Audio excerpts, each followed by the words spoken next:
آج کہتے ہیں سنی شیعہ بھائی بھائی، غوث پاک سے تو پوچھو کہ جسے تو بھائی کہتا ہے طاہر القادری، یہ اسے کیا کہتے ہیں؟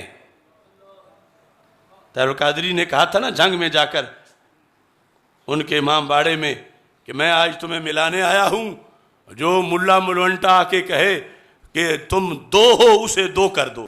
جڑا ملا ملوانا کوئی دو کرن واسطے آوے نا، دو اس نو دو کرتے واپس بھیجو۔ یہ ریکارڈ پر ہے۔ غوث پاک کہتے ہیں دو ہیں، وہ کہتا ہے ایک ہے سنی شیعہ، اور پھر کہتا ہے میں قادری ہوں۔ تو پھر کشک والے کاف والا تو ہو سکتا ہے، دو نقطوں والے کاف والا نہیں ہو سکتا۔ آپ نے فرمایا 346 صفحے پر کہ یہ روافض اور یہود ان کی مشابہت کیا ہے، یہ آپ کا موضوع تھا اصول دین کے ایک چیپٹر میں، کہ یہودی رافضی بھائی بھائی۔ یہ غوث پاک نے اس وقت بتایا، دلیلیں دی کیسے؟ کہتے ہیں کہ وَالْيَهُودُ لَا تَرَى عَلَى النِّسَاءِ عِدَّةً وَقَدَ الرَّافِضَةِ، یہودیوں کے نزدیک عورت جب ایک مرد کے نکاح سے نکل جائے تو اس کی عدت نہیں ہوتی۔ ہمارے ہاں تو عدت ہوتی ہے نا، طلاق کے بعد عدت ہے اور اس کی حکمتیں ہیں۔ تو غوث پاک کہتے ہیں قدر رافضہ، جیسے یہود عورت کی عدت نہیں مانتے ایسے روافض بھی عورت کی عدت نہیں مانتے۔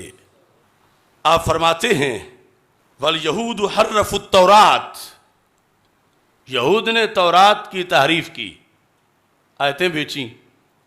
وَقَدَ الرَّافِضَ حَرَّفُوا الْقُرْآنَ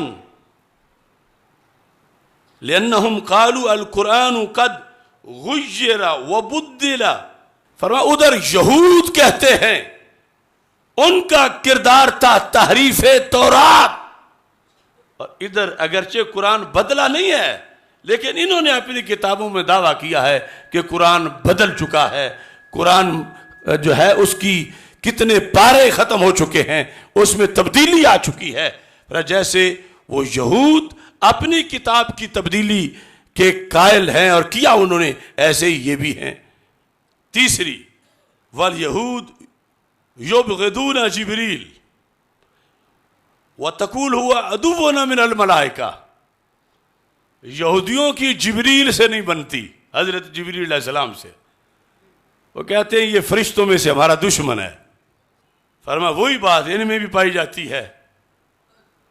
رافض کہتے ہیں معاذ اللہ کہ سارا فرار جبریل نے کیا، وحج تو تھی مولا علی رضی اللہ تعالیٰ عنہ کی، اور یہ حضرت محمد صلی اللہ علیہ وسلم پہ لے گیا۔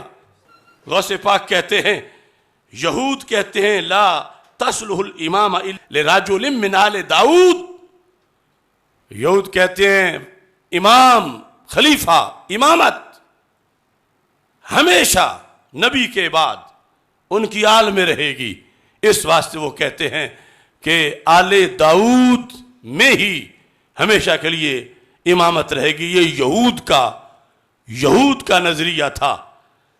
اور غوث پاک کہتے ہیں ایسے ہی ان کا ہے کہ قیامت تک مسلمانوں کا امام جو ہے وہ ضروری ہے کہ اولاد علی میں سے ہو۔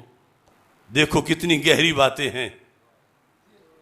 خلافت صدیق اکبر کا انکار یہودی فکر کی بیس پر ہے۔ لکھا کس نے؟ غوث پاک نے لکھا ہے، غوث پاک لکھ رہے ہیں۔ غوث پاک کہتے ہیں جس نے قادری بننا ہے اس نے رافضی سے ہزاروں میل دور گزرنا ہے۔ پھر تو ایسے ہوا کرتے تھے، اب کتنے ہیں آج؟ سارے ایسے نہیں، کتنے ہیں جو قادری بھی کہلواتے ہیں اور ساتھ یزیدیت بھی پھیلاتے ہیں، گیلانی کہلوا کر ساتھ کام غوث پاک کے خلاف کرتے ہیں۔ اور ہمارا جرم یہی ہے کہ یہ گستاخ ہے۔ کیوں؟ میں آئینہ دکھاتا ہوں، کہ میں ان کی نسل سے تو نہیں، میں ان کی نسل کے غلاموں کے غلاموں کے غلاموں کا بھی غلام ہوں، مگر یہ حق تو مجھے میرے اللہ نے دیا ہے کہ میں ان کا فرمان لوگوں کو بتاؤں